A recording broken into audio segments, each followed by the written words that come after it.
Hi everyone. In this video, we can start with module 2. The topic is basic assembler functions.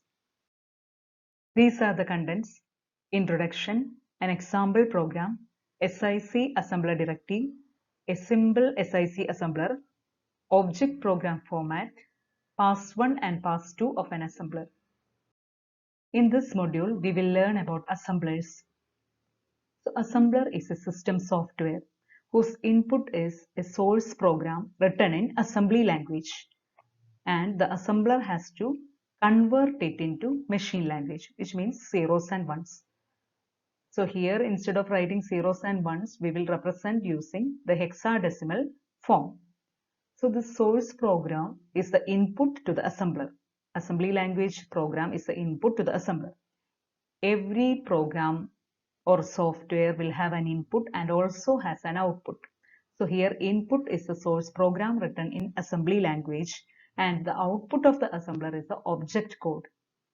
And this object code is given to the linker.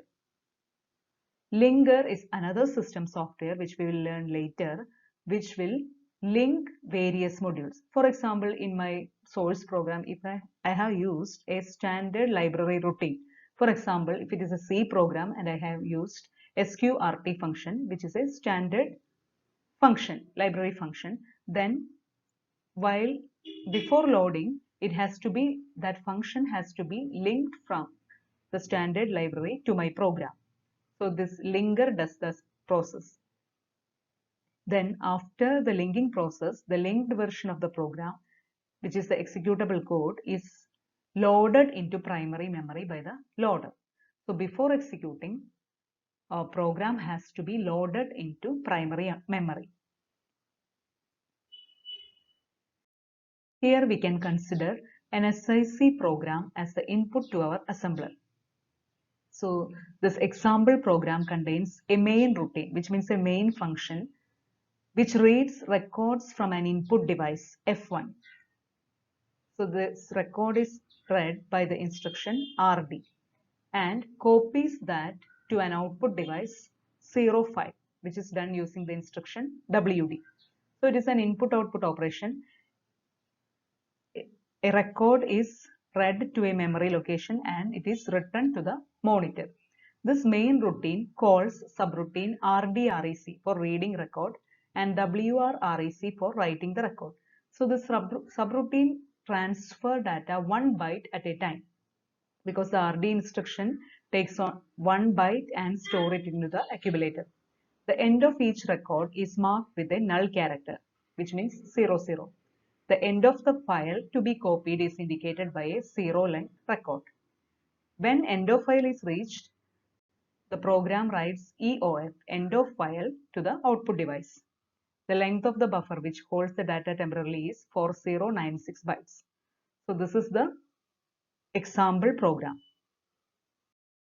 SIC program, copy start 1000, first STL RATADR. So this way the program continues.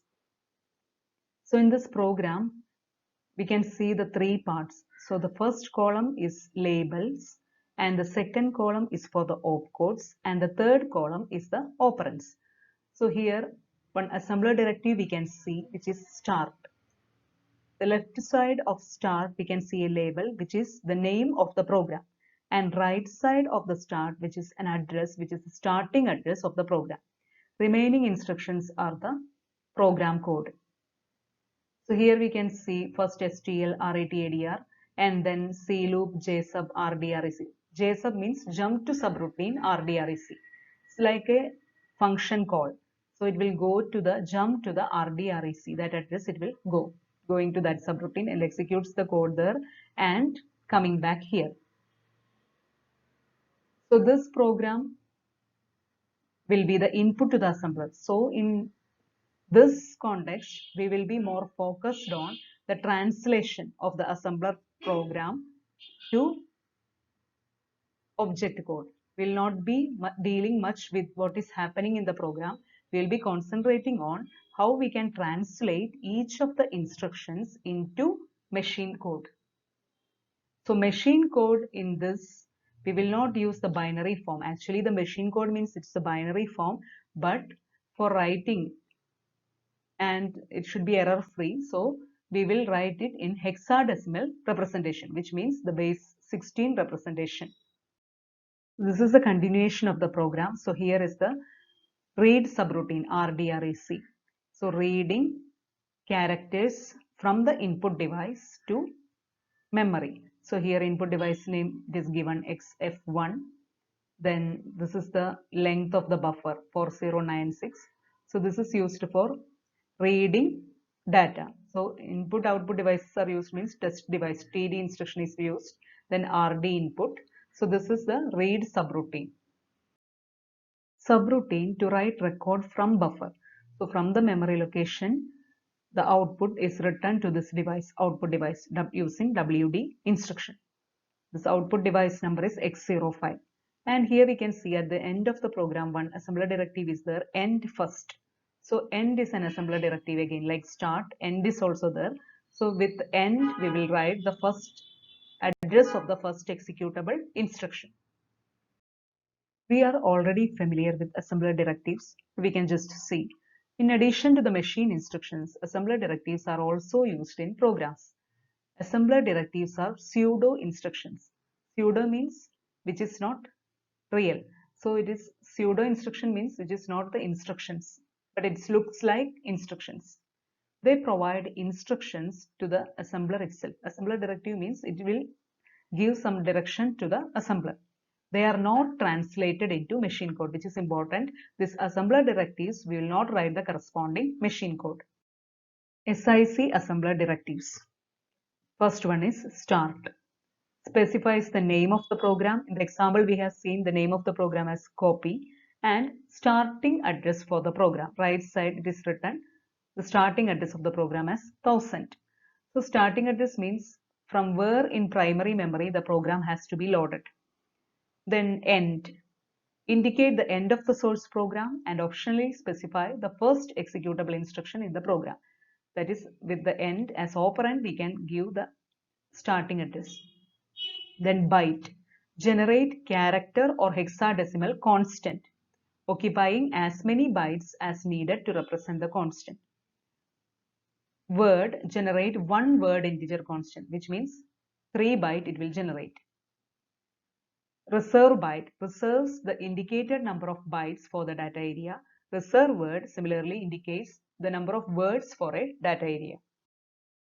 Here we can see the object code generated for the source program. So this is the source program we have discussed previously. So the corresponding object code is written here. So here line numbers are just for reference. This location we can see here. Location means the memory location where the instructions of the program is stored.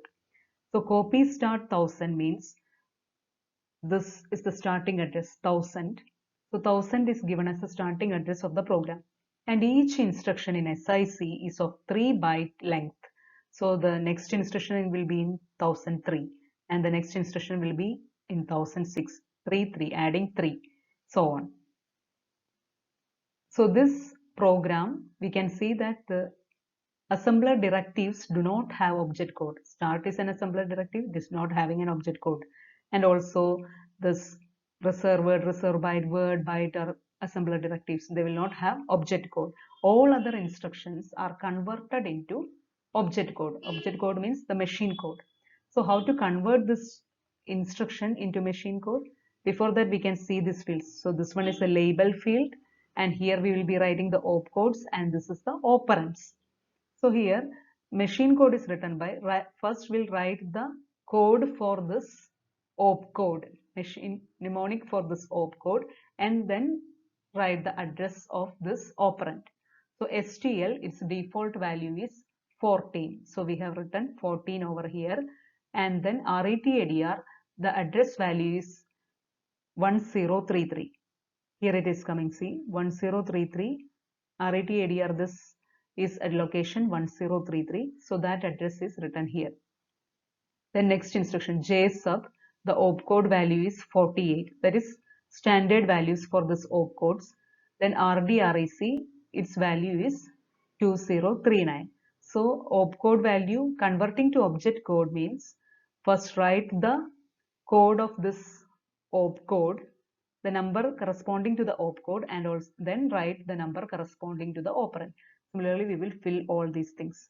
But for this constant values, for example, we have seen that assembler directives do not have opcode. So what we have written here, EOF, byte, CEOF. Byte do not have any code. It should not be converted into machine language. So here what we'll do is EOF, the corresponding value of EOF we will write here. So EOF, E there will be an ASCII code for E, O also there will be ASCII code, and F also there will be ASCII code. ASCII code for E is 69, but we will not use that value 69. ASCII value we will not write here. We will convert it into hex and represent here. So the hex value corresponding to 69 is 45. Like that, O has an ASCII value 79, but its hex code is corresponding 79. If we convert into hex, it will be 4F. Then F, the ASCII code is 70. Then if it is converted into hex, it is 46. So this constant value, constants corresponding hex value we will write here. Then next 3 word 3. So here the constant is 3. So all other values left side we will give zeros and put 3. This constant 0. So it is all zeros we have to write. So this each object code is of the same size as the instruction. The instruction size is 3 byte and object code is written in hex form. So this will be 3 byte object code. All the object codes are of 3 byte length. 2 digits forms 1 byte, other 2 digits next byte. So total 3 bytes. Each object code will be having 3 byte size. The program continues with the read subroutine. So here also we will write this LDX, it is 04, then 0, the value of 0 is 1030. So similarly we will complete this object code. For this one byte and word, we will write the constant value in hex form. This 4096, the hex value is 1000. So constant value in hex form we will write. The program continuation, just a write subroutine. So this one also, each line by line we are converting into object code. So byte x05, that constant value we had to write here, and this end is an assembler directive, so we'll not have any object code for that assembler directive. So here we can summarize what we have done for the translation of the source program into object code or machine code. So these are the main functions. So first we have converted the operation codes, that is the op codes, to their machine language equivalents. For example, STL is translated to its corresponding value 40. Then next we will convert the operands to their machine addresses. For example, RET-ADR we have converted into 1033. Then third step, build the machine instructions in proper format. After that we have written that in proper format. Then for data constants, it is converted into their internal machine representation. For example, EOF is converted into 45, 4F, 46. So each will be the representation for E, O and F. Then write the object program and assembly listing. After that we have written that object program. So we have seen 5 functions of the assembler.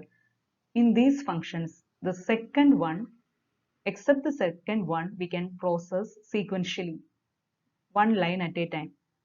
But consider the following. The instruction line 10, that is this one, first STL RET-ADR. This contains a forward reference RET-ADR. Forward reference means a reference to a label that is defined later. So this RET-ADR, the definition of this one, the declaration is at the end.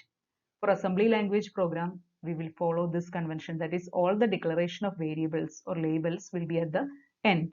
So RET-ADR, when we convert this STL RET-ADR into machine language, first we have to write the value for STL. STL value already it is known, that is 14, the default value. And RET-ADR is a memory address value. At this point of time, when we do the conversion, we don't know the value of RETADR because it is coming at a different stage. That is, after some lines, it is coming here. RETADR, the memory address value is 1033. It is coming later. So at this point of time, we don't know the value of RETADR. So in one pass, the assembler cannot completely convert the source program into machine code. For example, converting this line means write the code for this opcode and write the address value for this operand. Like that, we will write the object code. So we cannot, the assembler cannot in single pass convert this. So it has to do two passes. That is why two passes are required. So cannot process the statement. So most of the assemblers makes two passes. In the first pass, scans the program for labels and assign addresses. So first pass, what it has to do is only label field it will look. So this is the label field, this is the opcode field, and this is the operand field. So in first pass or the first scan, the assembler only look for the labels. And in the second pass or second scan only, the assembler will do the actual conversion into the machine code. Object program format. In the previous example, we have written the object program on the right side of the source program, but there should be a proper format for writing the object code. We should not simply write it as a column. So there is a format which is header record, text record, and end record. The header record contains the starting address and length of the program. See, in this example, the starting address was 1000 and length means the end address minus the starting address. That will give the length of the program. Then each text record contains the object code, which means the translated instructions and data, and the addresses to be loaded. The end record marks the end of the object program and specifies the address where the execution is to begin. Format of header record. So column 1, H. Column 1 here means the first digit, that is H. Then 2 to 7, program name. Then 8 to 13, starting address of object program in hexadecimal. Then 14 to 19, length of the object program in bytes. That's also in hexadecimal. Text record format. In this, column 1 means the first digit is T, then 2 to 7, starting address for object code in this record. 8 to 9, length of the object code in this record in bytes. Then 10 to 69 is the object code represented in hexadecimal. 2 columns per byte of object code. This is the last record, which is the end record. In this, first digit is E. Then 2 to 7 digits are address of first executable instruction in the object program in hexadecimal. That is the starting address of the program. So this is the example for the object program format. For the previous program, we have written in the header record, text record, and end record format. So this is the header record, that is column 1. The first digit is H. So that is given here, the first digit as H. And then 2 to 7, the digits are forming the program name. So that is the program name copy. 2 to 7 means 2, 3, 4, 5, 6, 7. The remaining place we get to put the blank.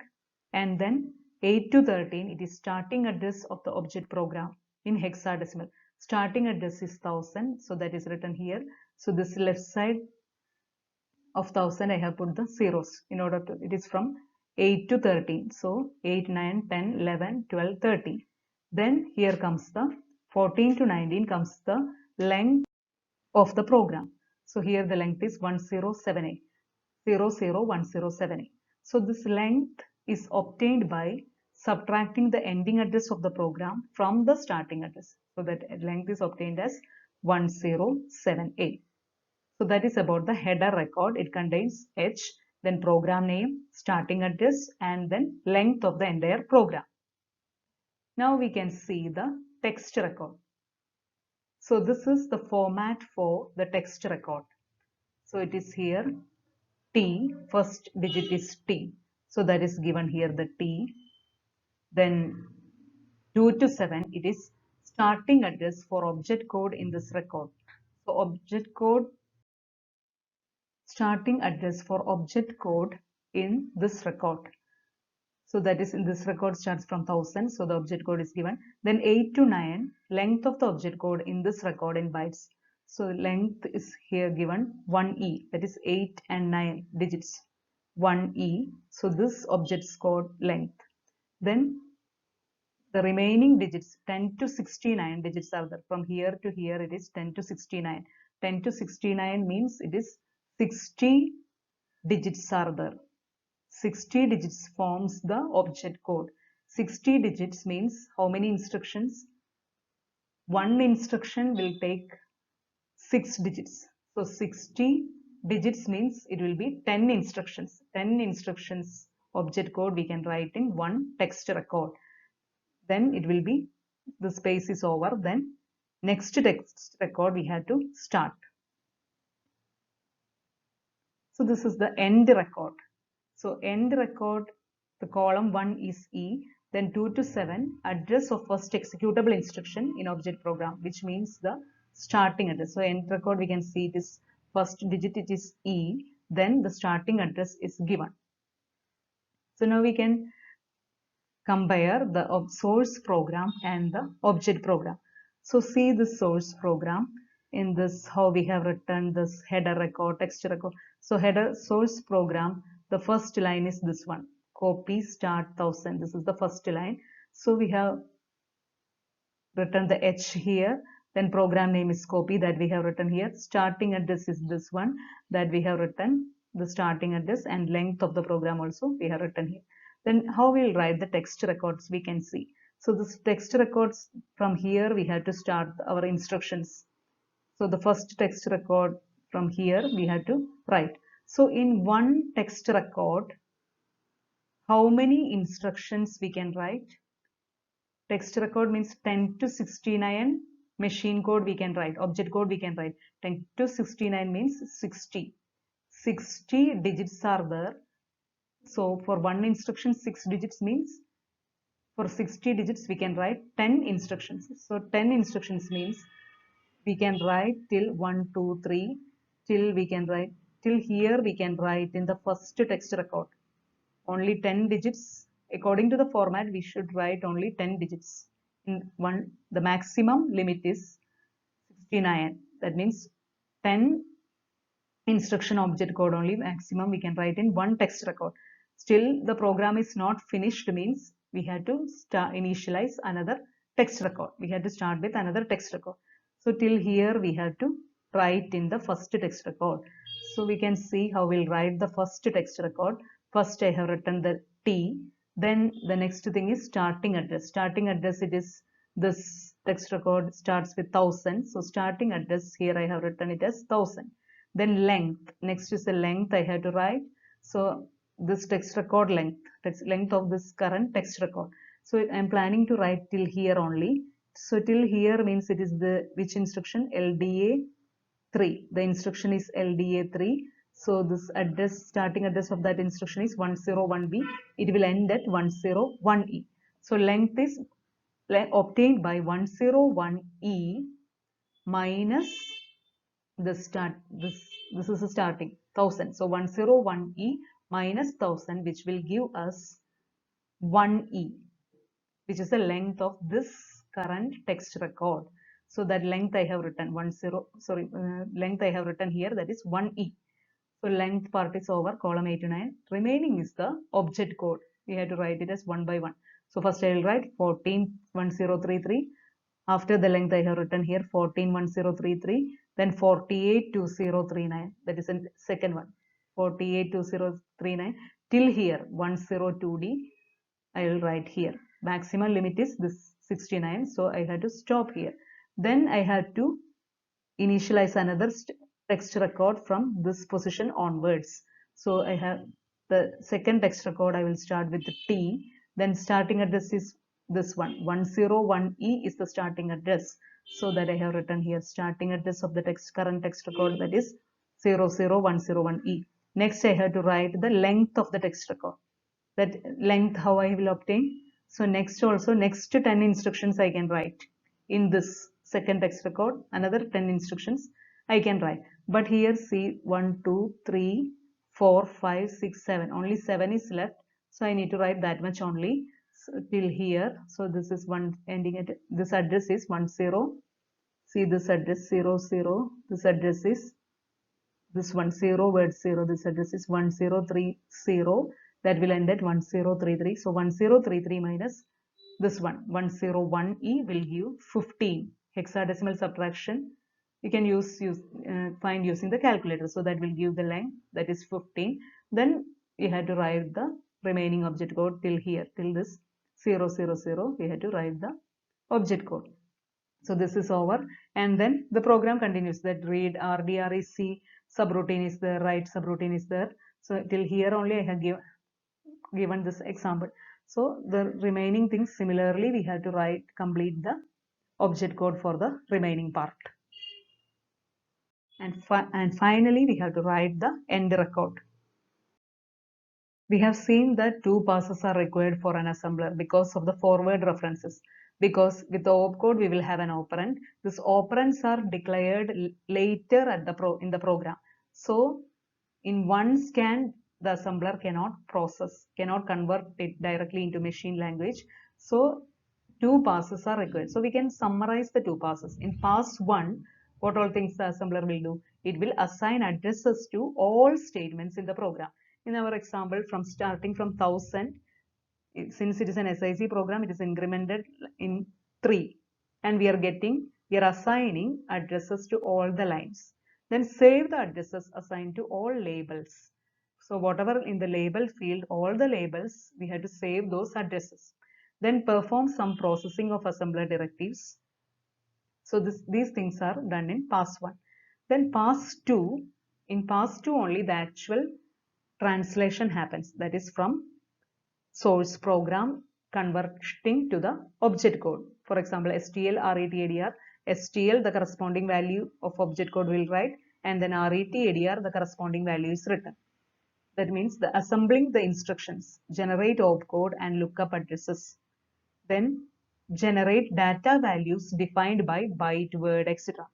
Then perform processing of assembler directives not done during pass 1. Last, write the object program and the assembly listing in the particular format. Algorithms for this pass 1 and pass 2 of an assembler we can see later in detail. Thank you.